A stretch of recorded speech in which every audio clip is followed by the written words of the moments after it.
of 20, he came to the United States. Over the past 20 years, he has studied herbology in the U.S., Latin America, the Caribbean, Europe, Russia, Asia, India, and finally Africa. Dr. Sebi credits elder herbalist Mbolo of Africa with having the most profound effect on his herbology studies, thus giving birth to his controversial African herbal biomineral balance.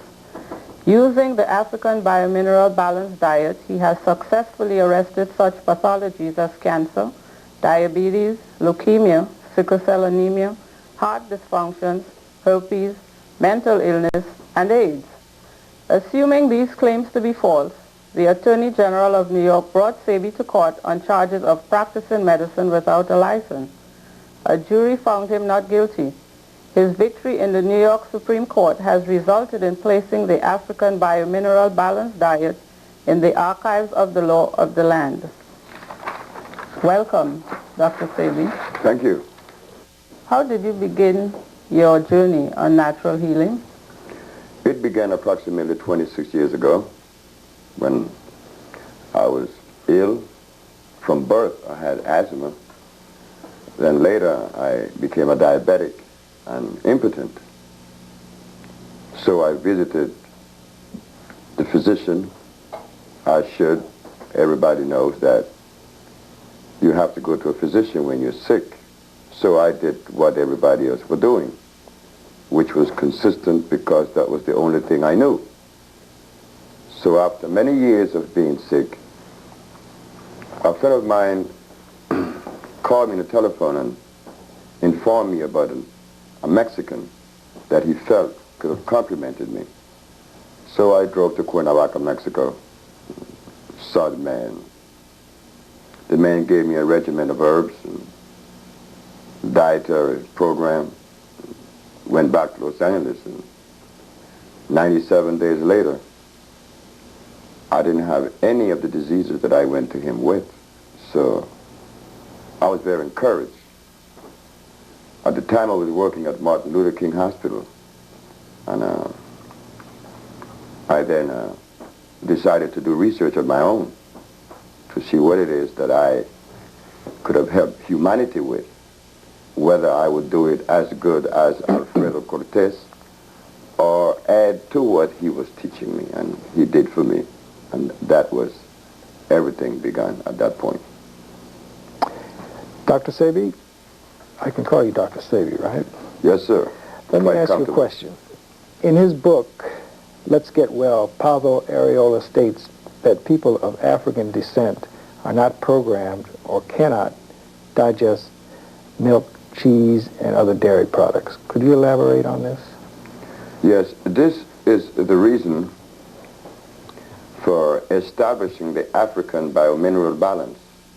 When Mr. Pablo Areola made a statement that we are not programmed to digest milk if you are of African descent, I understood clearly what he was saying, but many of the readers of the book did not, primarily because there is a part of this whole healing process that need to be considered and was never brought to the forefront, whether that we were not as awakened or whether we just ignore it. That aspect is genetics. Genetics is very important because here Mr. Pablo Areola is showing us that if your ancestors are from Africa, that your body is not programmed to digest milk, so there must be a difference with the African race and any other race of people. That is his genetical structure. And this is the very foundation on which the Usha Research Institute has built its foundation, has built its edifice. And building the edifice based on genetics, then it necessitates a substance to be developed that would be consistent with that particular genetical group. This has not been considered by nutritionists or pathologists. And this is the reason why we at the Usha Institute feels that they have not really arrived at a point that they could complement as well as they would like to, because they have not considered genetics. Genetics is very extremely important. Why?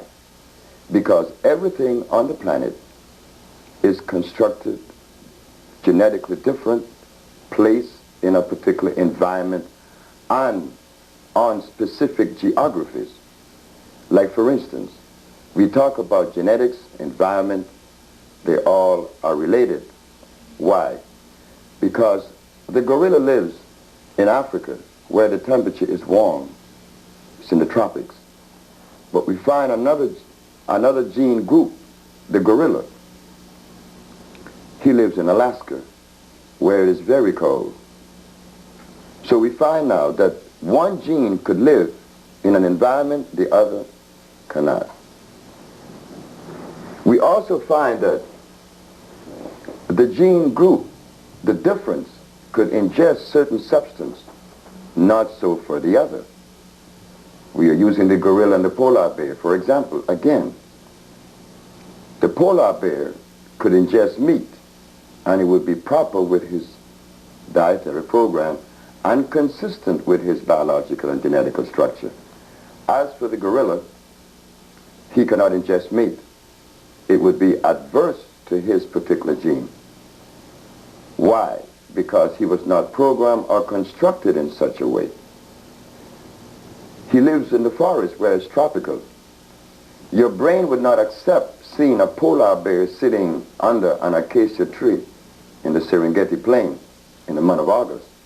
Your brain would tell you that this is something that is uncosmic, that it is impossible. Again, we go to another structure. We go to the birds. The eagle, it eats meat, but not a quetzal. The quetzal does not eat meat, yet they both are birds. One eats meat, the other eats fruits. So we go to the plants. The plants also shows us that there is a genetical marriage to the whole cosmic arrangement of things. The plant, take for instance, the burdock. The burdock plant is a plant that lives in the temperate region. Its structure allows it to live in the temperate region. But as for the kalawala lives in the tropical region of the planet. The environment is not temperate, it is tropical, so it could live. So the plants are showing us that they too obey this cosmic arrangement. As for the food of the kalawala, we find that it lacks potassium phosphate. That is the predominant mineral. As for the burdock, it is iron. So we see that both plants obey just like the quetzal and the eagle. Like the gorilla and the polar bear, we have the kalawala and the burdock. They eat different foods and they live in different environments. So now, we find that in nature, there should be an obedience for one to live to the optimum level of life. One has to be obedient to the cosmic arrangement. Like the plants, the animals, the birds, the gorilla. Now we go to the Homo sapien. As we take a close look at the Homo sapien, we find that he is the only one that feels that he is not bound to such law. And in feeling that he is not bound to the law of life, he have committed various violations. Like for instance, with genetics. We are talking about genetics because it is important to know what food is consistent with the so-called black race. If the foods of the gorilla and the polar bear is different, the quetzal and the eagle, then naturally it is necessary to understand that if it applies to all of the living species, whether plant or animal, it necessarily applies to man. And when we look at the whole table of nutrition that we, the so-called black people, has been presented with, we find that we're eating the same foods that the Chinese or European and Arabs eat. Then when in reference to medication, we also are given substance that everyone else receives. So we see where there is a gross inconsistency. It is genetics that was not considered, and this is the reason why many reports that has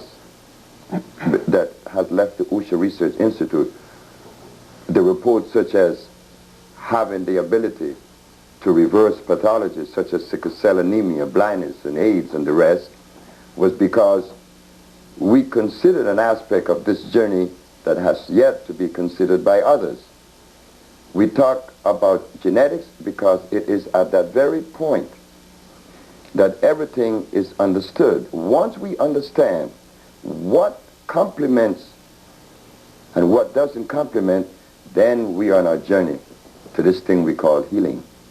Because genetics was the most important aspect of it, and we omitted, didn't know, or whatever reason. But it was at that very point that we embarked on the journey of the African biomineral balance that was supposed to complement the genetical group of the so-called black man.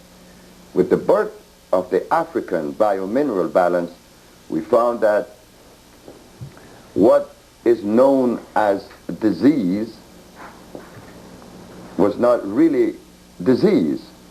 It was the manifestation of erosion caused by malnutrition. Malnutrition primarily among the African people.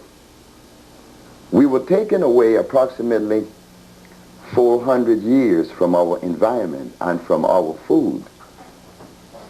Now put that into a meaningful equation and let us see what we're going to arrive at, that we would be able to help in the understanding of this thing we call nutrition and healing, because this is the subject. As we look at diets, we have to talk about the yin-yang. The yin-yang is a diet that we are told is composed of 4 yin and 1 yang, or 4 alkali and 1 acid. We find the other diet, which is the Ayurvedic. They too recommend rice, and they also recommend clarified butter, which is another substance that is acid. We find now the microbiotic. I remember when the diet first came out, I was very enthused to see what it was that they could possibly have within their structure. And when my friend came back and told me that the primary substance that was consumed in the microbiotic diet was rice, then naturally it was open for question. When we talk about a diet and we include rice, then we are seeing an acid substance. The African biomineral balance, which came to complement the African genetical structure, not only does it complement the African genetical structure, but it complements every gene on the planet, because it is the only diet that has been put together without the presence of lactic, carbonic, or uric acid. These acids are responsible for the amount of deterioration that occurs in the body. These 3 acids causes what is known as uncontrolled mitosis. So when we ingest foods that contain these acids, naturally, we are running into trouble. This is why we had to create the African biomineral balance. The African biomineral balance is known as natural vegetation cell food.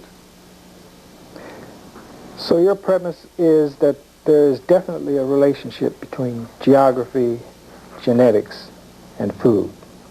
Of course, if we take a look at nature, we will find that the polar bear was given his food and was given the environment that is consistent with him. It is always cold, but he's given a coat to absorb that cold and to live in harmony with it. And he's given the seal and the rest of the fish. We find the gorilla He lives and eats bamboo shoots and berries. And where he lives isn't white with snow. It is green. There is a connection with diet, geography, environment. Of course, there is a very close connection. But this connection was not really identified with prior healers. You see, to heal, you have to put into motion everything that makes up this whole cosmic arrangement. If one component or one area is omitted, then naturally you will run into some trouble later on. Because the reason for this is that life creates and protects and sustains life. If you operate outside of life vernacular, then naturally common sense tells us that we are operating outside of life vernacular. Then what vernacular are we operating in? The vernacular or the environment of death. Sure, there is a direct link with environment, food, and genetics. There has to be. Is it because of this premise of genetics that you have created the African biomineral balance? And if so, could you explain what's the difference between the African biomineral balance diet and the other health diets on the health market? Well, in my previous statement, I said that the difference is that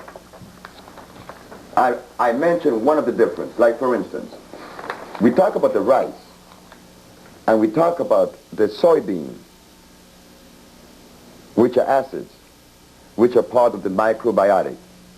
We talk about the yin-yang. The yin-yang also shows us rice, and the Ayurvedic and the allopathic. So we show that portion of it, but the other side of it is that the African biomineral balance was constructed using substance that came from the environment, the same environment that the black man was placed in by creator and creation, which is the tropics, the rainforest. Naturally, the substance would necessarily have to come from the same environment from whence he came, so that it would have the same electrical value. So we constructed it by creating these compounds, such as the Maya, as known today. We have the lympholin, and we have the Nervino and many other products. But they were constructed, or the compounds were made of herbs that came from the tropics that are very high in alkalinity. We find such herbs as the cocolmeca. We find herbs, the corazon de Jesus, which is very, very high in food. So right there, we are not following the same premise as other herbalists. Why? Because they use comfrey, they use peppermint, they use foxglove, and all these are hybrid herbs, which are incomplete molecular structure. An incomplete molecular structure is something that was created through hybriding. Hybriding means that you're going to create something that was not created by Mother Nature, and that you want to fit that within this cosmic procession. No. If it was not created by Mother Nature, then this substance should not be included in this whole procession, because it would cause an imbalance. And as we look closely at hybrid food, we find that everything that is hybrid needs a binder, and the binder is always a chemical. So therefore, we find something that would never assimilate with you. You see, we come into the process of assimilation now. We left the African biomineral balance encompassing all of the elements. Naturally, we have to talk about everything, because everything is interrelated and everything complements. So we find now that in arranging the diet, we have to consider everything that could be of usefulness, and we have to know of everything that was not of usefulness, like the usage of comfrey. Comfrey contains starch. Starch is carbonic acid, but you find that many people who call themselves dietitian or herbalists, from a natural perspective, they use comfrey. They also use, what, like I said, foxglove, which is a very poisonous plant because it is a hybrid plant. According to nutrition, in reference to nutrition, we have to now use substance that everybody eats, but we have to select from that group of foods that we call foods, the green leafy vegetation that would do the least amount of harm to the individual, because we know that the compounds that was constructed using the herb from the tropics would deliver the kind of nutrients and energy that the body really needs. And these other things that we recommend, such as the broccoli and the lettuce or spinach, you know, we also recommend the quinoa. These things are merely to satisfy those 400 years of conditioning, because we are people that like to eat now. But we are faced now with a catch-22, as we call it, that if we want to eat the food that we like, we're going to get sick. And if we want to eat the food that we should eat, we're going to be angry. So there is a process now of weaning from that particular diet that hurts the body. So we move you gradually away to the state of not eating. And it's not difficult. Don't even be surprised that such statement is made. It is possible. But before then, we have to gradually remove you. But first, we remove you from all of the meats because of the high cholesterol. And we all know that. The American Medical Association is telling us about the things that are harmful to our health, and that there are so many diet-related diseases that has been cropping up over a period of time. So we allow you to eat substance on the market that would not harm you as much as others. One that the African American should not consider at any time is carrots, because it too contains a high level of starch. And because our genetic structure is so high in carbon, we are very sensitive people.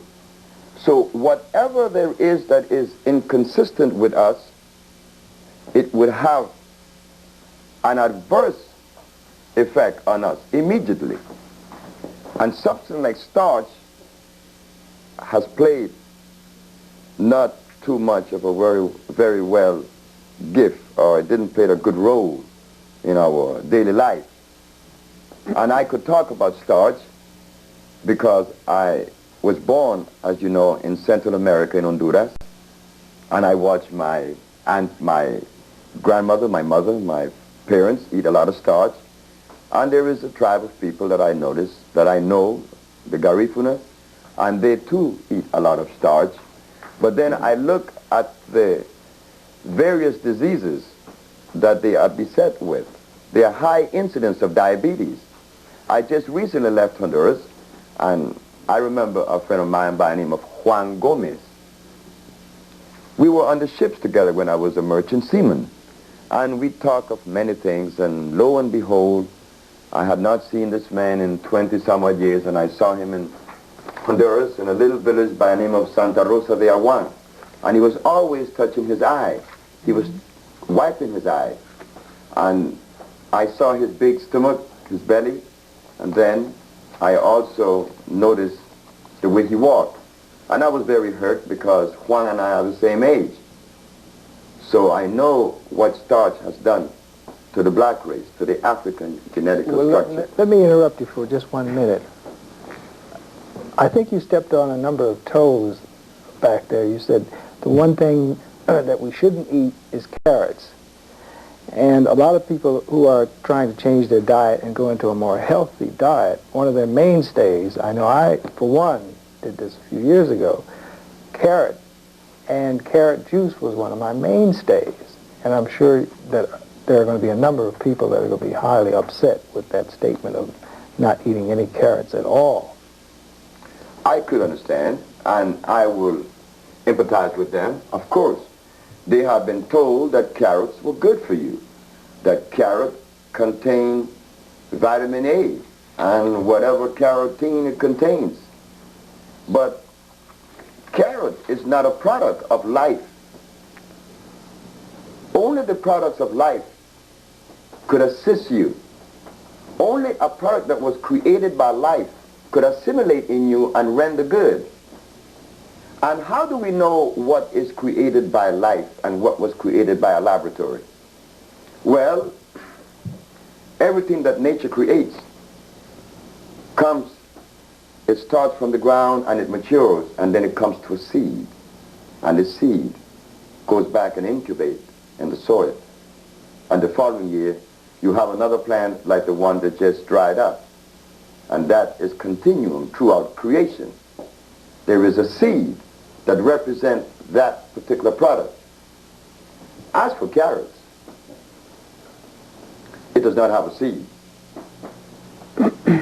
A pellet is made. I gave a lecture on WLIB, and they disagreed with me at WLIB, and the public disagreed with me. Well, of course, I have to accommodate that, because the information that they got about carrots and about certain foods were not as consistent as they believed they were. Well, I'm a little confused. You say there is not a seed for a carrot? There is no seed for carrots. In fact, 1 year after I gave that speech at WLIB, Nova came with a program and stated that not only was it artificial, but it was made in Holland. I didn't know it was made in Holland, but I knew it was artificial because, you see, I am one that could not have drawn his premise or his material from the quantum theory. Why? Because I didn't go to school, you see.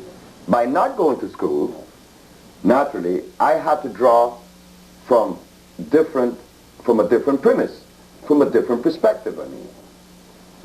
If I was a product of the quantum theory, then I would have built the foundation of Usha on a mathematical or philosophical foundation.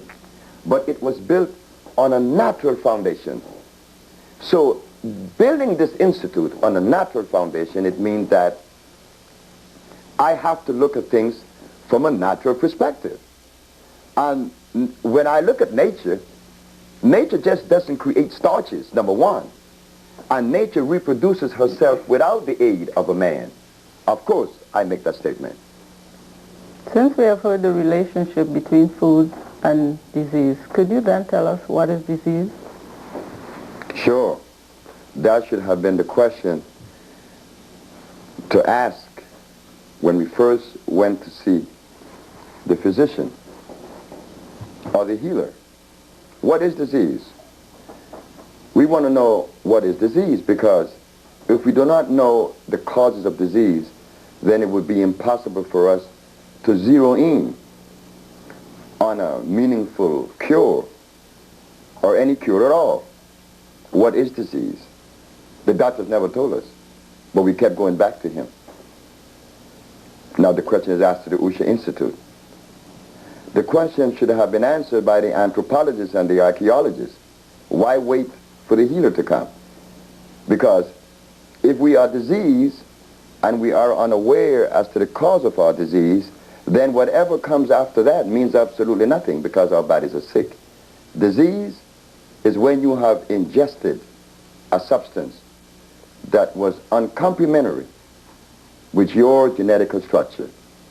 As for the black man, his is mucus.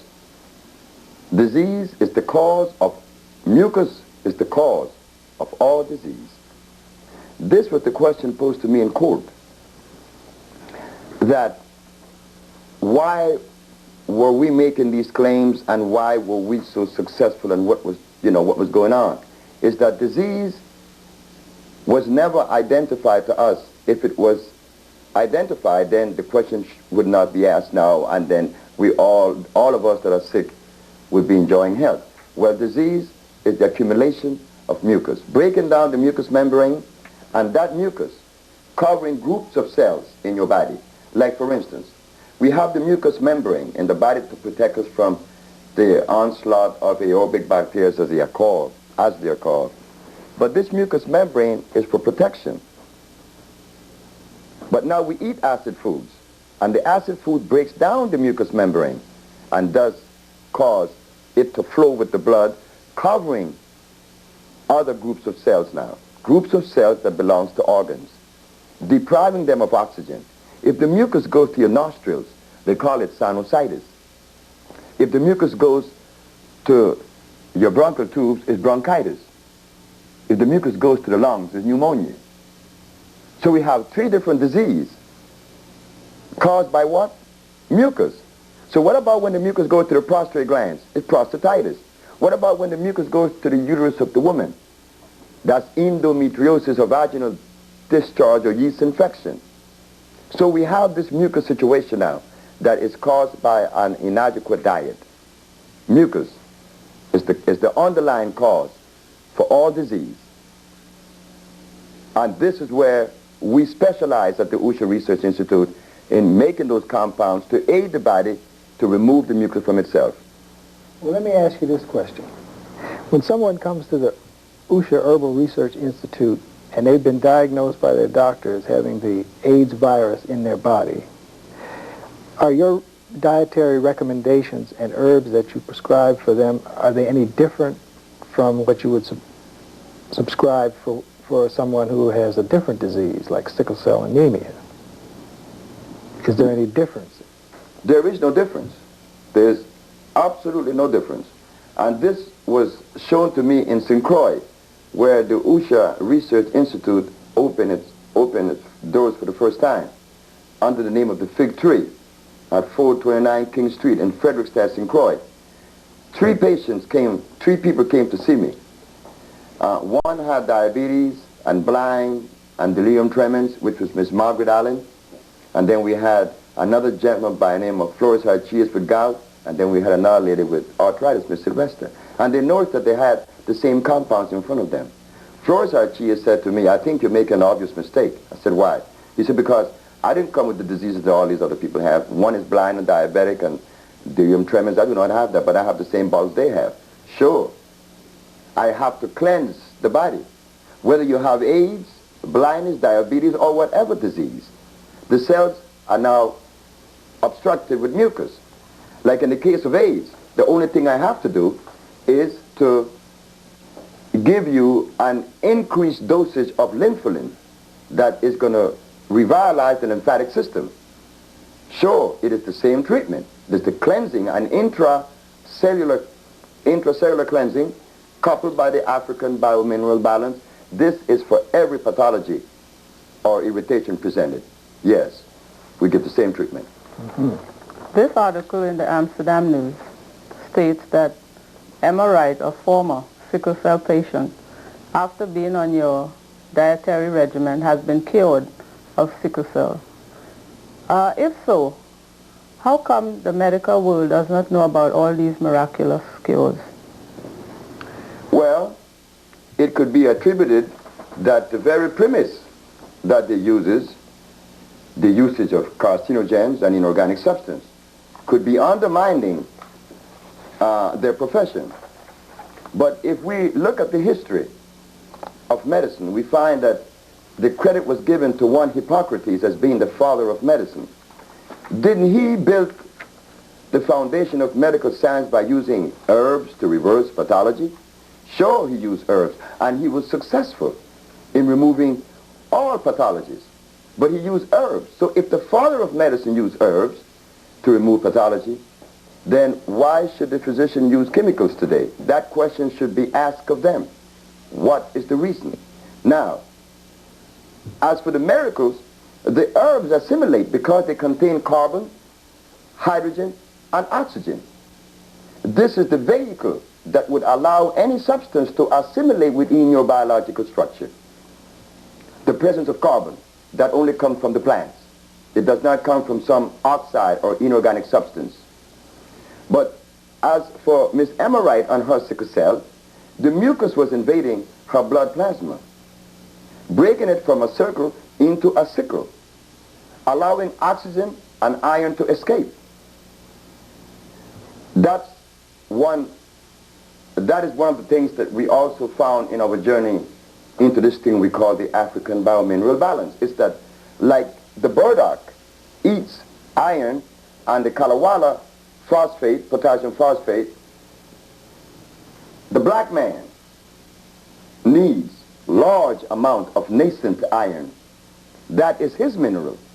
Like iron is consistent with the burdock, like bamboo shoots and berries are consistent with the gorilla, all plants that contain iron is consistent with the genetic structure of the black race. In the case of Miss Emma Wright, iron was missing in her diet, not only in hers. Every so-called black American or every so-called black man throughout the world is lacking of iron. So what did we do? We cleansed the cells of the blood, cleansed the cells of the bone, cleansed the cells of the spleen, thus allowing rejuvenation in the organs that are responsible for delivering good, healthy red blood, and giving the blood its strength by going again to the tropics and getting the herbs such as the mucilage to make compounds with other herbs, which are 14, to rejuvenate the cells of the blood. And 2 months later, she came back and said that her sickle cell had disappeared. But this is a problem that is besetting Africa also, not only Miss Emma Wright, every black living person. But not only did she have sickle cell, she told me that she was suffering with thalassemia, which I was unaware of, but I didn't care because she was going to undergo the same process as everyone else. She said her thalassemia had disappeared. But then she found out later when she was in Los Angeles that she ate something that I recommended to her not to eat, and her body went back into the same state that it was prior. But she changed her diet again, and again she saw where her body was back in normal state. So it shows that the diet of the African American, especially the black man, has to be considered now. Has to be considered because it is one that has never been presented to us. And it's very crucial, not only with the sickle cell, with any other pathology. Well, it certainly sounds like you know what you're talking about. Your concepts are very interesting and they make a lot of sense. Can you explain to me why the newspapers, I want to show you some headlines in some of the newspapers, phony AIDS doc is ordered to stop. Here's another one. AIDS doctor banned from medical practice.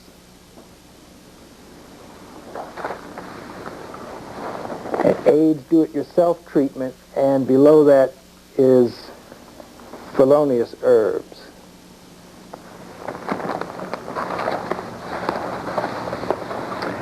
A herbalist who claims to cure AIDS is nabbed. He calls arrest racist and a smear campaign. Then last but not least is Herbal Research Institute, is it being discredited? It sounds as though these institutions were out to get you. And I would like to know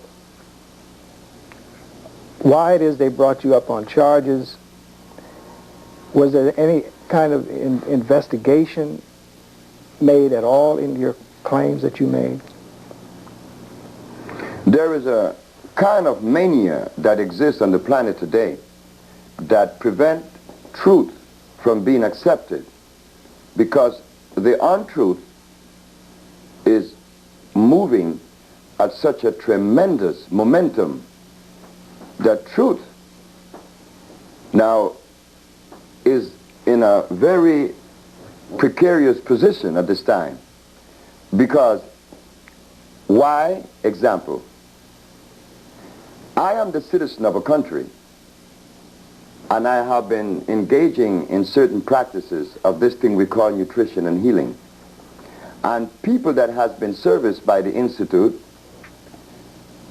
have claimed to have all these things reversed and it's published. Instead of arresting this individual, it should have been investigated. Well, this is like ideally speaking. But we do not live in that society today, in such society that is ideal. We live in one that is full of anger. I was not surprised that the Attorney General would arrest me. In fact, the police, when he came into this place, he drew his gun, and I asked him, why did he have his gun drawn? He said, to surprise me. I said, but I've been waiting for you for 18 years. So you're the one that's surprised, not I, because I knew you was coming. Why? One is that there is great amount of money involved in natural healing that would deprive the pharmaceutical laboratories, I suppose, because there's money to be made of those chemicals. But are we going to sacrifice the life of America and the world for the sake of chemicals? Isn't that another catch? Sure, he had to arrest me. Maybe in favor of the chemical people. Or maybe it is that he didn't know. Or another is that he placed me in the category of the previous healers that came. They didn't do anything.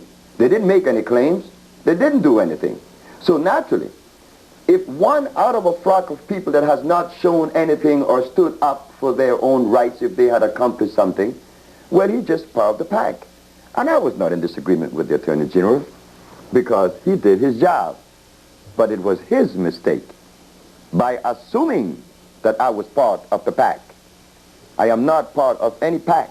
Never has been, never could be. Well, so in other words, what you're saying is they just assumed that you were a fraud. They assumed that I was a fraud. Why didn't they at least, whether there's any tests or any analyzations made at all, either on their part or on your part? Again, I did not expect them to analyze the product or investigate me. I never expected that, because that is not the interest of the Caucasian. That should not be his interest. His interest is himself. And he's right, 100%. I was waiting for somebody from the black so-called community to be interested, favorable. But then I heard that all the doctors in Harlem condemned me to the penalty of billionaire and raw. So I was caught between a rock and a hard place. But I was comfortable because I knew that this existed. So what the Attorney General did was consistent. He was protecting he called himself, he was protecting the clients or the population, which is his job. But he should have investigated the USHA Research Institute before arresting me. The ad read, AIDS has been cured by the USHA Research Institute, not Sebi. Sebi is only a member. My wife plays the most important role because she's the one that makes all the compounds. And she's the one why I am sitting here today, because I was a steam engineer, very comfortable. She was the one that started healing all these diseases and doing all this stuff and have me here now in front of the world. But she's back in Puerto Rico having a ball. Well, did you do any lab tests at all on your part? Because if you come out and make statements contrary to what the establishment makes, you should have at least backup proof to prove the statements that you're making, knowing that they're not going to go along with what you're saying.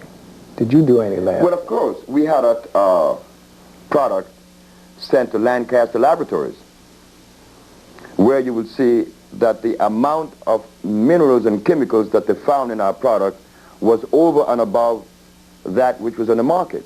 So they too agreed that it could have been a possibility that this thing had the power, the energy to do what we say it was doing. But what they found in the laboratories that I was charged with was practicing medicine without a license. That was one of the charges.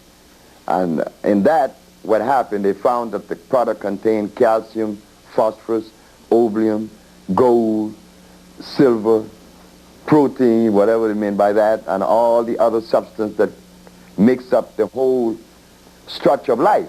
So it did not fall in the category of practicing medicine. These are herbal compounds known as natural vegetation cell foods. The other one were that all of the diseases I claim I cured, well, the people came to the courthouse and you all gave the testimonies, all of them did. So that was also dropped. So it was a mass confusion. It was not that he was, I suppose many people want to claim that he was deliberately angry at me personally. I guess he thought he was doing his job well when he was not.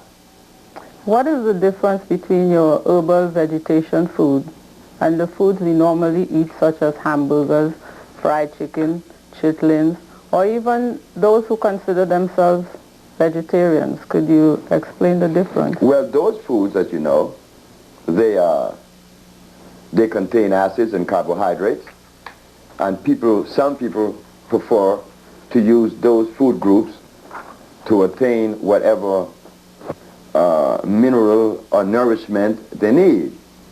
The difference with the OSHA compounds and those other foods is that the OSHA diet, the OSHA compound does not allow the body to accumulate cholesterol, triglycerides, calcium carbonate in the body, which obstruct and causes all of these ailments that we call disease today. The difference is they have cholesterol and grease, and many of them are hybrid. With the OSHA diet, no. We have a group of compounds that is free of all carcinogens, plus the cholesterol. Many people who have very little or no knowledge of natural foods and natural healing ask questions such as these. What are herbs and where do they come from? Herbs are part of the kingdom of the plants. I don't know why they're called herbs, but maybe because of the character. A tree lasts forever when it grows, matures. An herb goes regeneration every year. So it drops the seed. It matures. Where do they come from? I don't know where herbs come from. Where does anything come from? Nature created everything. We know that these things are here. I would never make any attempt to try to even give anyone a conception or misconception that I am placing myself in the same environment as others, as answering such a question by where do they come from? Where did the elephant come from? No one knows that. Are colonics part of your intracellular cleansing? Well, no, I could not consider colonics because it is going against the grain. First of all, you are pushing water against the sewer line, water that will contaminate the colon. You will put bacteria in the colon that was never there before. Life form. They're not bacteria, but they're life form that was never in your body because you have a protective measure, the mucous membrane. Then you have the hydrochloric acid in the stomach that protects you against any invasion as far as your intestinal tract.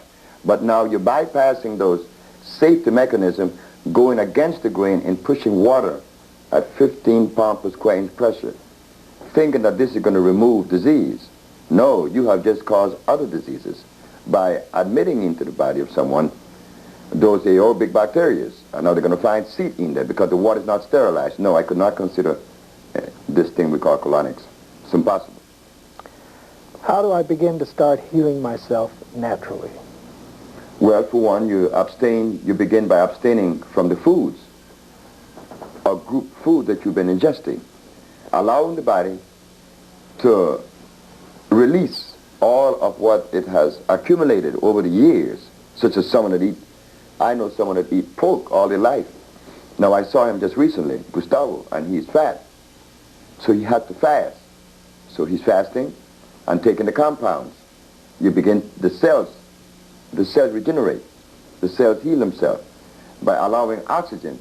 See, what you do is to fast to allow oxygen to enter those various organs, to reach them via your arteries with the blood.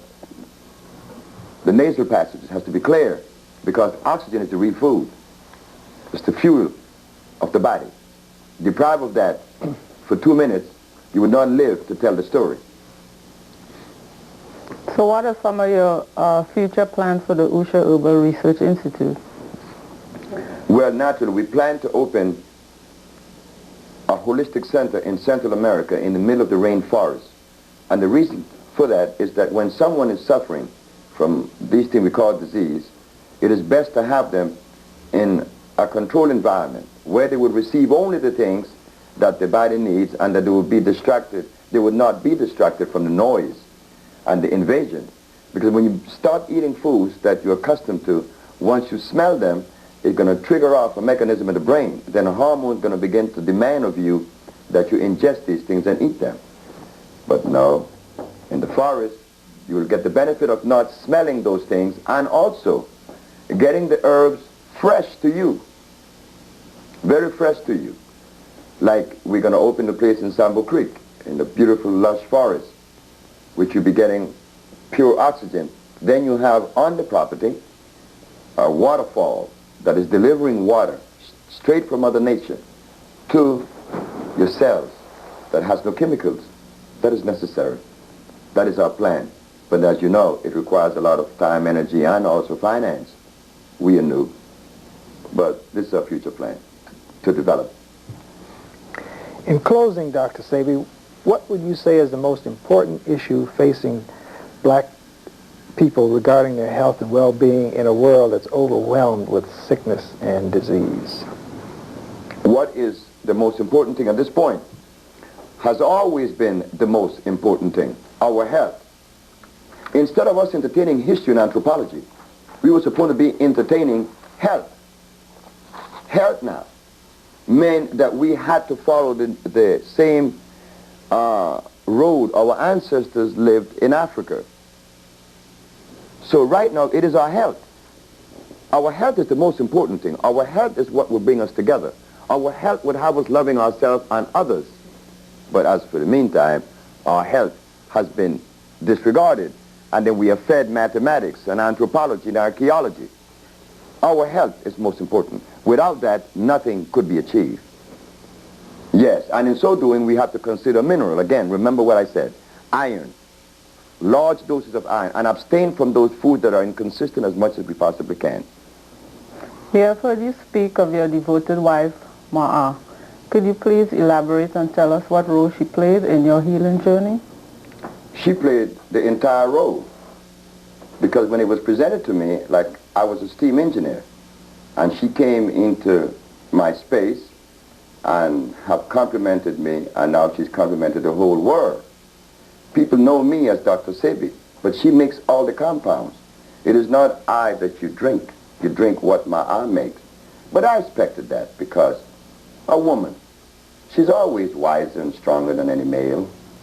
And I never forgotten what my mother told me, that I could not be greater than the person I came out of. So I could not be greater than Ma'a.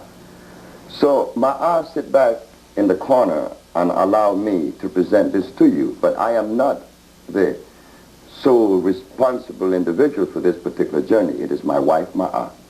She made it possible for these things to be created because she began manufacturing them. She began seeing people while I was still an engineer. So having this kind of wife, I guess, it helps the individual. But then, as a male, I had to recognize that Ma'a had just as much or more to offer than what I had to offer. And in recognizing this, the woman, the black woman, naturally, it was easy for me to submit and to reap the benefit from such position because I could be in error. And if she is obedient to me, she would collaborate with my error only because she may not want to really hurt my feelings. But then in so doing, she hurt the whole family. Well, I was fortunate that I met a woman that is uncompromising. She compromised to no male, and that's including me. She is my mate, partner, which I love very dearly and love very much, and understand even more than my love. So it is Ma'a that deserves the credit. And it began with the treating of the people, introducing this, began with Usha, my little girl, when she was born. That's when the journey of healing began, because Usha is the name of the little girl, my daughter, that represent the name of the Institute. So all of these people that are not here to receive the credit that everybody wants to give me that I don't deserve, they are always in the background. Yes, my wife played the most important role in bringing this subject of healing. And this is another level of healing that we need to explore, is to understand our woman, is to see her and compliment her. She compliments us. Our job is to compliment her. Again, remember what I said in looking at Mother Nature for the answer. The beaver does not build the dam. He cuts the tree down. It is the female that builds the dam. She knows how to build the dam. It is the female bear that builds the den. So it shows consistency. So I wasn't surprised. Fortunate for me, and those of us who have received the benefit of what she herself, Ma'a, brought, that we get to know her and that I share this space with her. And I am so grateful because I do not feel like a healer. It is Ma'a, the healer. Yes, everything is due to her. Well, we want to thank you, Dr. Sebi, for sharing such valuable information with us. And it's overwhelming. Your healing journey has been overwhelming. It was my pleasure and my duty. Thank you. Thank you again. For those of you interested in securing a videotape of the African Biomineral Balance video, you can get it at 616 Pacific Street, Brooklyn, New York, 11217. For further information, call 718-230-7676. And I want to thank the audience today for allowing us to disseminate this valuable information to you. We hope it would be of value to you. As much as we enjoyed giving it to you, we hope you enjoy receiving it. Thank you.